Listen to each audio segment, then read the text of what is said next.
Hello friends, how are you. आप सब कैसे हैं? आई होप आप सब सेफ हैं और अपने घर पर हैं। मैं वेलकम करता हूं आपका अपने तो मैं वेलकम करता हूं आपका अपने यूट्यूब चैनल पे और आप सबके यूट्यूब चैनल पे वेदांत सारस्वत पे। और आज हम पढ़ने वाले हैं। अरे यार फ्रेंड्स, आप सब कैसे हैं? आई होप आप सब सेफ हैं, बढ़िया हैं और अपने घर पर हैं। तो हमारी आ चुकी है नेक्स्ट वीडियो और इस वीडियो में हम पढ़ने वाले हैं what are the positive roles of economic policy 1991। यहाँ पर हम इसको बोल सकते हैं managerial response to changes in the business environment. So मैं रतन करता हूँ आपके यूट्यूब चैनल में वेदांत सारस्वत में। तो चलिए शुरू करते हैं।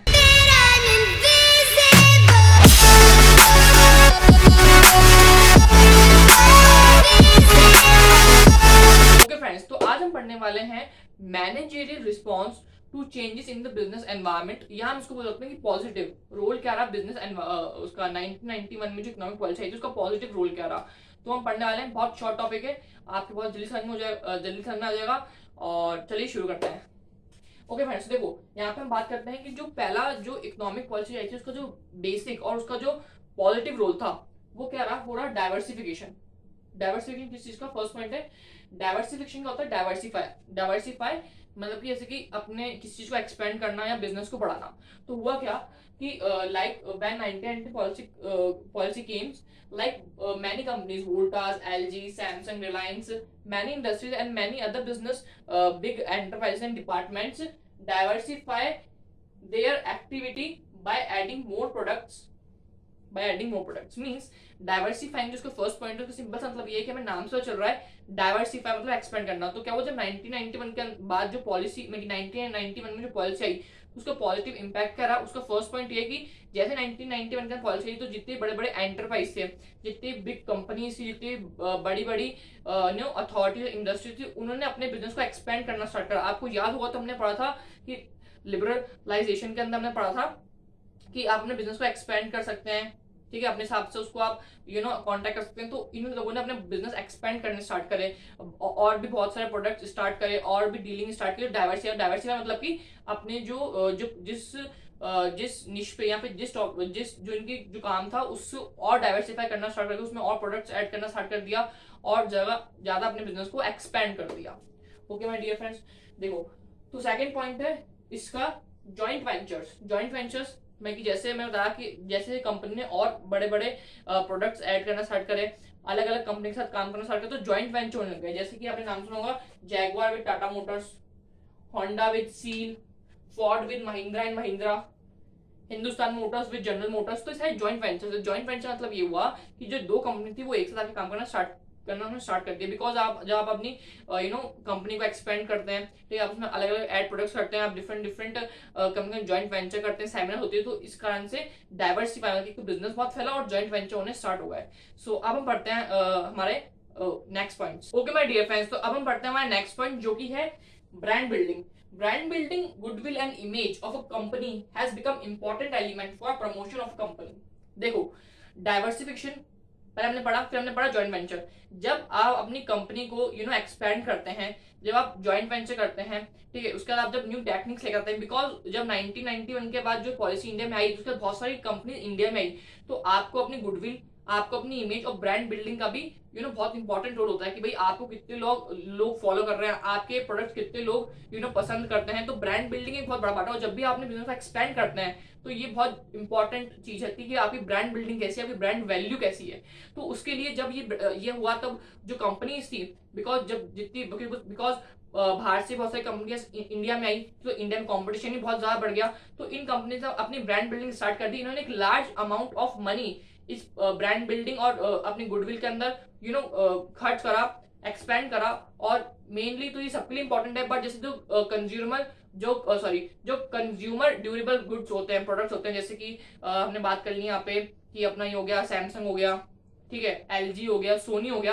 तो ऐसे जो कंज्यूमर ड्यूरेबल जो गुड्स होते हैं इन्होंने तो काफी ज्यादा हद में एक बहुत बड़ा अमाउंट ऑफ मनी इसमें खर्च करनी स्टार्ट करी। बिकॉज ब्रांड बिल्डिंग हर एक कंपनी, हर एक बिग एंटरप्राइज, हर एक बिग इंडस्ट्री और हर एक बिग कंपनी के लिए बहुत ही इंपॉर्टेंट रोल प्ले करता है। बिकॉज 1991 का कॉम्पिटिशन बहुत बढ़ना स्टार्ट हो गया, ठीक है, बाहर से कंपनी आनी स्टार्ट करी, तो सबको ग्रो करना था।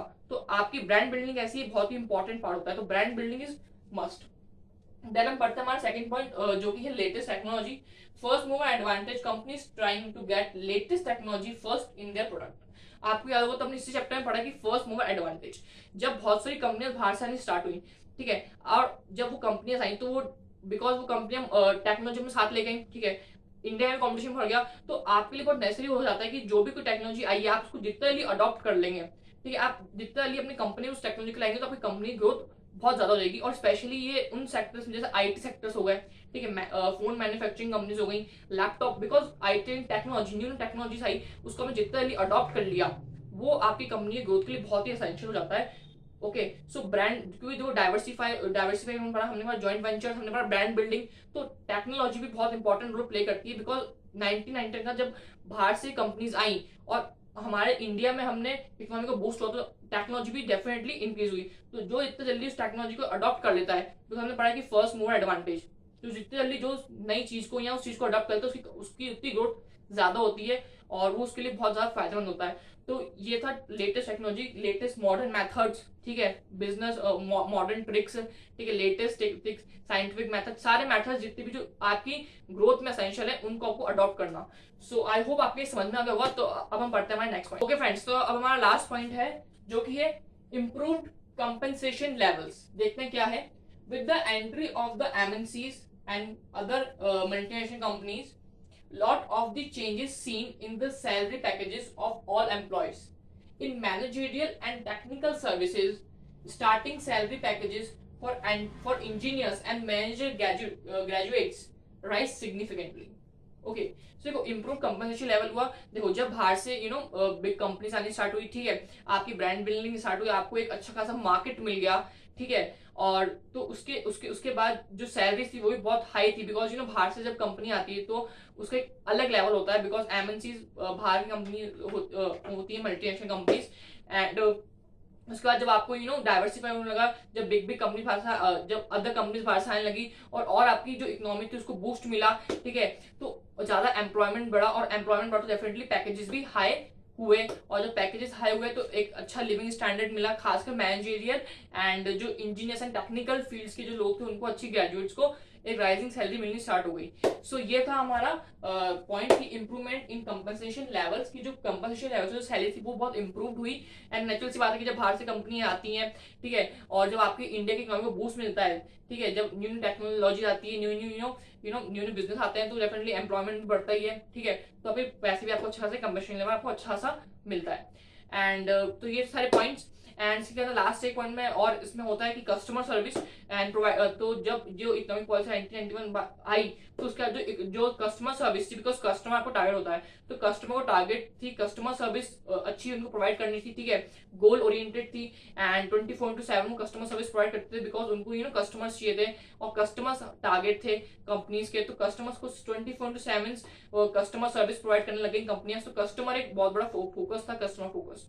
ओके फ्रेंड्स, तो मैं एक बार समराइज कर देता हूँ कि हमने क्या पढ़ा। हमने पढ़ा इंपॉर्टेंस ऑफ इकोनॉमिक पॉलिसी 1991 क्या थी। देन हमने उसको हम एक और भी बोल सकते हैं, managerial response change in the business environment.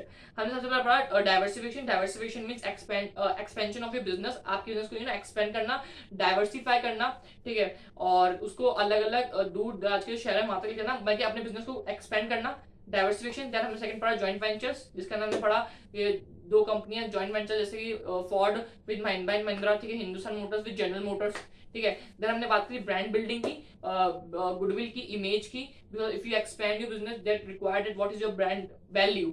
Okay, then हमने उसके अंदर बात करी कंपनसेशन, इंप्रूव कंपनसेशन लेवल की। देन हाँ, उसके अंदर हमने बात की टेक्नोलॉजी की, टेक्नोलॉजी पॉइंट था बस, new technology, new methods, new tricks to improve your business. Then हमने बात करी कि improvement in compensation level in salary packages, big salary packages, because जब नई नई कंपनियां आती हैं और कंपनियां बिल्ट होती है तो आपको अच्छा खासा एम्प्लॉयमेंट मिलता है। सो बिग पैकेजेस, ठीक है, in MNC and then customer value, customer target, customer service provide 24/7 to gain the sales and improve in the business. So okay friends, I hope आपकी वीडियो अच्छी लग रही होगी, तो यार प्लीज लाइक करो, शेयर करो, सब्सक्राइब करो, और अगर आपको वीडियो कंटेंट अच्छा लग रहा है तो यार प्लीज दिल से एक बटन लाइक का दबा दो, और ज्यादा से ज्यादा कमेंट करो। अगर तुम्हें लगता है कि कुछ चीज मुझे ऐड करनी चाहिए तो प्लीज कमेंट करके बताओ, मैं डेफिनेटली उस पर काम करूंगा। एंड या प्लीज सपोर्ट दिखाओ, सब्सक्राइब करो, शेयर करो, एंड स्टडी करते रहो। and all the best and okay